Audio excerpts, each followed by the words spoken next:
Maybe I'm a criminal. Maybe I'm just like the world. Maybe I ain't good at all. Maybe 'cause the streets done stole my soul. I'm moving like a criminal. Maybe I ain't good for you. Maybe I ain't good at all. I'm hiking up this road, but it's so cold. I'm moving like a criminal.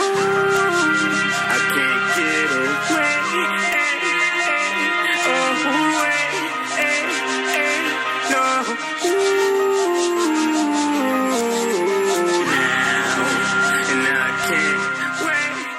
Right now I'm going to meet my little brother, Troy Reed.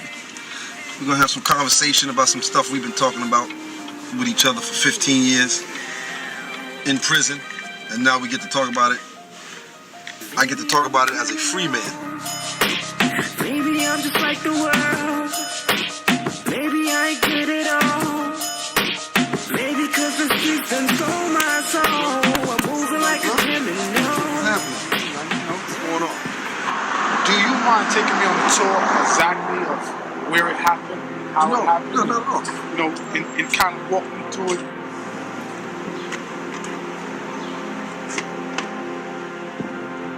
Right here where I was meeting Rich that night. And I pulled up right here. He got into the van. He got into the van right here. And once he got into the van, I knew I had to lock. I locked the doors. And as I was pulling off, I was asking him, because it didn't take long after I pulled off, I was asking him like, yo, Rich, where did you get that coat from, man? That shit was good, because I wanted to make him comfortable. That shit was good as a motherfucker. He's like, I got it from my connect. I said, oh yeah. So from there, I knew he was lying. I turned to my little man. I gave him the nod. Once I gave him the nod, my little man spent, because he was short, so he could stand up in the van. Next thing you heard was the 2 gunshots. Bang, bang. Richard slumped over, and it happened. It happened right here. It happened right here. At this light. At this light, it happened. I'm saying, in my mind, I'm saying to my little man, yo, he's dead. He's done it. He just got hit with a 357. Twice.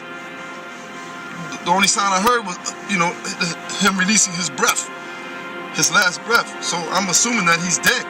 And I need to find a place to put his, leave his body without anyone seeing me and seeing the van or just, so the only place I can think of and just driving it, and it's just so funny. I'm saying City Island, but I'm not even sure if I wanted City Island, but I just knew I wanted to get off the streets and get onto a highway. How did you feel? Was you mad? Was you angry? Like, what was going on in your head?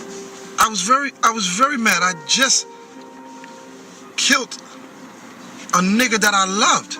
A nigga that I was getting money with. A nigga that I called my brother.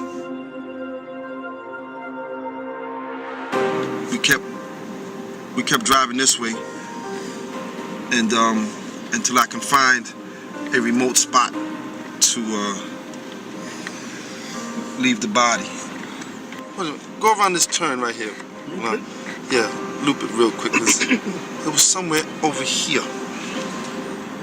So I pulled over like right here, just threw the van up on as close as I can to the rail. Once I pulled over, my little man, Gary's probably like 5'3", 1 something. So I'm trying to stay behind this. I'm trying to stay behind the steering wheel. I'm trying to stay in the driver's seat just in case we got to pull off, and have him go dump the body. But when he went to go try to get Rich out the car, he couldn't pick him up.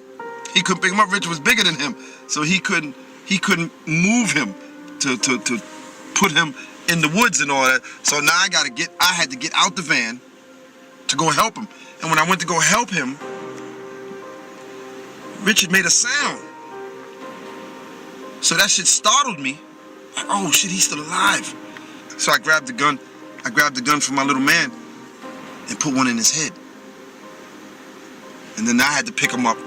I had to pick him up and dump him in the woods and leave his body.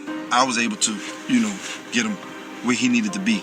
And then we jumped back in the van, and I made sure I didn't skid off or anything like that to leave any kind of tracks. And we left. And we left, and the rest was the newspapers. The rest was history.